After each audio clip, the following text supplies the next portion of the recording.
Yo, Bakayalo Konoyalo, et oui, on se retrouve pour le résumé complet du chapitre 1110 de One Piece. Oui, l'agent secret des États-Unis d'Amérique du Sud, pas du Nord, est toujours derrière Oda. Il regarde tranquillement les planches et il nous les met à disposition sur Internet et on est là, comme d'habitude, pour les regarder. Bien évidemment, je te mets le lien pour accéder à ce fameux résumé complet. C'est sur Twitter, donc c'est un lien directement en description. Mais avant de commencer la vidéo, mais oui, instant auto-promo, mais oui, mon manga Wolfus qui est disponible sur Manga Draft. Je te mets le lien en description parce que c'est légal, c'est gratuit, tu peux le regarder autant de fois que tu veux. Mon manga Wolfus, clique sur le lien et fais-moi un retour après en commentaire. Tu vas le lire tout simplement parce que c'est un véritable banger. Wolfus, mon manga. Mais on est là pour regarder exprès le résumé complet du chapitre 1110 de One Piece. Donc on va se regarder ça parce que l'agent secret des États-Unis d'Amérique du Sud, il risque sa vie, comme d'habitude, parce que celui du Nord s'est fait capturer. Voilà, on va regarder ça tranquillement, mais évidemment, on a pas mal d'autres agents secrets en réserve.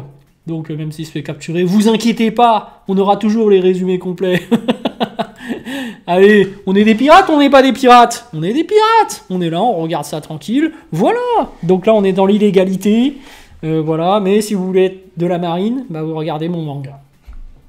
Chapitre 110, les étoiles filantes. Le chapitre commence par les réactions de certains personnages, comme le vice-amiral Bluegrass, Bonnet, Franky ou Atlas, lorsqu'ils voient la foudre noire. Les géants et les pacifistas continuent de détruire les navires de la marine. Ok. Donc on se rappelle que les 5 doyens sont censés arriver. Donc est-ce que ces éclairs noirs, c'est dû à qui des rois? Allez, à Marie-Joise, la salle des 5 doyens est désormais vide. Il n'y a plus qu'un énorme cercle magique en feu sur le sol devant les sièges des 5 doyens. Ouais, ils se sont téléportés, quoi. Il reste 7 minutes avant le message de Vegapunk au monde. On peut voir Vegapunk siroter un café, Vega sur les écrans. Ok, tranquille. Donc, 4 ombres gigantesques émergent des cercles magiques apparus autour de Saturne. Luffy est sous le choc. Tu m'étonnes. Luffy qui dit « Il y a 5 monstres maintenant ». Dans une double page épique, nous pouvons voir tous les doyens devant Luffy. Donc, tous les doyens utilisent leur forme de bête éveillée avec la fumée sombre et flamboyante autour de leur cou. Nous pouvons voir leur nom officiel en anglais et quelle bête yokai est chacun d'eux. Labo DK2, il est trop fort. Il avait dit, hein, je suis pas sûr de mon coup, mais je pense que ce serait des yokai. Et finalement, c'était des yokai, putain.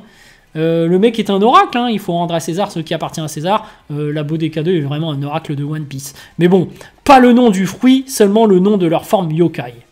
Saint G. Garcia Saturne est un Gyuki. Saint Marcus Mars est un Nitsumade, un oiseau massif et inquiétant. Il ressemble au Pokémon Archeops, mais en plus effrayant. Donc je connais pas Archeops, mais apparemment c'est un Pokémon, voilà. Peut-être qu'il faudrait lui jeter une Pokéball pour le capturer. Saint Topman Warcury est un Okai, donc un sanglier géant à 4 défenses. Okai. Okai qui veut dire œil de faucon. Donc pourquoi c'est un sanglier géant à 4 défenses? Bref. Saint Étang Baron V. Nuzuro est un Bakotsu, un cheval squelettique. C'est stylé ça, un cheval squelettique. Saint Shepherd Jupiter est un Sandworm, un monstre vermiforme. Donc c'est un ver géant. C'est pas l'air si ouf, hein, un ver géant. Bref. En tout cas, c'est quand même 5 super trucs balèzes. Donc, Najuro se transforme en sa forme hybride, ressemblant à un centaure. Putain, stylé! Son bas du corps est toujours un cheval squelettique, mais son cou et sa tête sont désormais le haut du corps humain de Nazgûl. Il peut utiliser son épée avec ses poings. Putain, mais ils ont quel niveau au final? Parce que là, c'est 5. S'ils ont le niveau Yonko, c'est 5 Yonko. C'est chaud alors. Mais après, est-ce que c'est vraiment niveau Yonko? Est-ce que c'est niveau commandant? On va bien voir. Hein. En tout cas, eux, par contre, ils ont une capacité de régénération. Donc, on va voir. Donc, Nejuro court autour de l'île d'Egghead en battant les pacifistas. Il utilise des coupes gelées. Comme Brook, il gèle les circuits à l'intérieur des pacifistas pour les immobiliser. En quelques secondes, la moitié des pacifistas de l'île d'Egghead sont vaincus. Non! Putain, balèze! Bon, après, ils sont balèzes, c'est vrai, là. Ça va être chaud. Hein. Mars s'envole et attaque la barrière à droite du dôme, sautant sur la barrière, mais la barrière est toujours debout. Ça va, la technologie, Vegapunk, il assure. Pendant que Luffy se bat contre Saturne, Jupiter Sandworm plonge dans la Terre. Ok, donc c'est un gros ver de terre. Usopp a arrêté Sanzen Sunny en créant une barrière de bambou grâce à sa technique Green Star, bambou javelin. Ok, donc Usopp a au moins servi à quelque chose, même s'il ne sert pas trop. Hein, bon. Sanji appelle tout le monde via le Densan Mushi, leur disant qu'il devrait s'échapper maintenant et ne pas attendre lui et Luffy. Jinbei arrive à l'endroit où Zoro et Lucci se battent. On peut voir qu'une des épées de Zoro tourne dans les airs à cause d'une des attaques de Lucci. Okay. Jinbei qui dit « Sanji, Zoro se bat toujours contre ce type. » Sanji qui dit « Le combat n'est pas encore terminé. Quel fardeau !» C'est vrai que là... il a quel niveau, en fait, Lucci? Il a le niveau YC1 ou quoi, là? C'est le niveau d'un premier commandant. Zoro entend ce que Sanji a dit à son sujet. Il a l'air très contrarié. Lucci attaque Zoro avec une nouvelle technique appelée Shugan Madara, pistolet à main. Oh, technique d'Uchiwa Madara. Comment osez-vous mettre le nom Madara dedans? Enfin bref, ça doit être une dinguerie alors. Hein. Après, Zoro esquive facilement l'attaque en attrapant l'épée qui tournoyait dans les airs, puis il attaque Lucci avec une nouvelle technique appelée Santoryu Hell Panther Hunter, style à 3 épées à Ava Hell. Zoro bat Lucci instantanément avec une seule attaque dans une double page incroyable. On peut voir des éclairs noirs autour de Zoro. Bah voilà, voilà. Lucci n'a pas le niveau YC1, il n'a pas le niveau commandant, mais bien sûr. Il est peut-être YC2, YC3, mais bref, Zoro, voilà, il lui met la misère. C'est tout. C'est normal. Après, il faut voir, est-ce que Zoro a son bandana? Parce que Zoro, on sait très bien qu'il a utilisé ses 3 sabres. Mais est-ce qu'il avait son bandana? Parce que son bandana, c'est quand il est en mode sérieux. Bon, bref, en tout cas, le plus important, c'est que, voilà, il a plus ou moins battu Lucci. C'était évident, c'était Zoro quand même.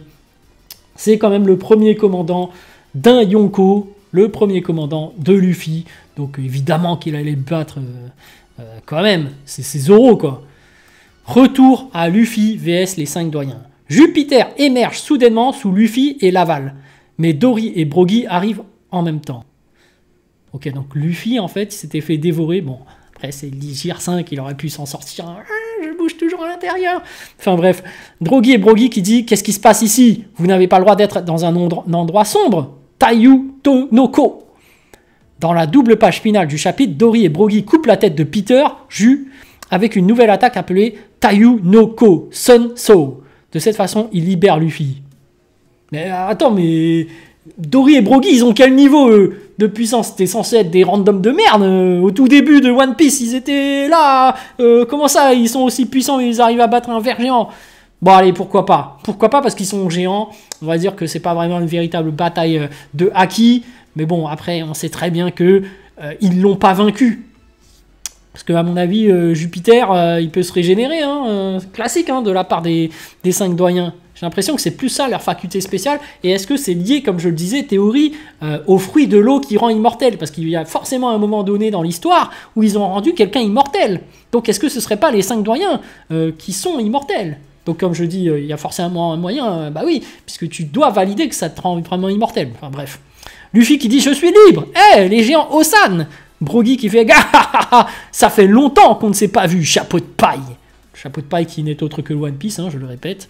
Théorie, évidemment. Hein. Dory qui dit « Nous ne pouvions pas attendre, alors on est venu te prendre !» Gare. Donc, fin du chapitre, pas de pause la semaine prochaine. Cool. Donc voilà, petit résumé complet, c'était sympa.